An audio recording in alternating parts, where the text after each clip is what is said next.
एकनाथ शिंदेंनी शत्रूच्या समोर सपशेल शरणागती पत्करून मराठी मातीशी घोर गद्दारी करण्याचं पाप केलंय।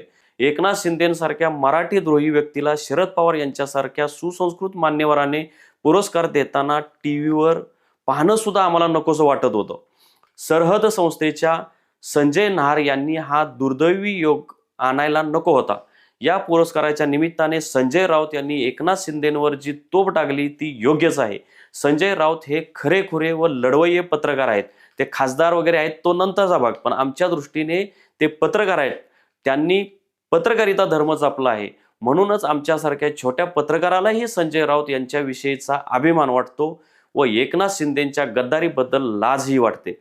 एकनाथ शिंदेंना जनाची नाही तर मनाची असेल तर त्यांनी आपली तुलना महादजी शिंदे यांच्यासोबत करून घेऊ नये, किंबहुना त्यांच्या डोक्यावर शिंदेशाही फेटा शोभत नाही। एकनाथ शिंदेंच्या डोक्यावर नजीब खानाचा फेटा मात्र नक्कीच शोभून दिसेल।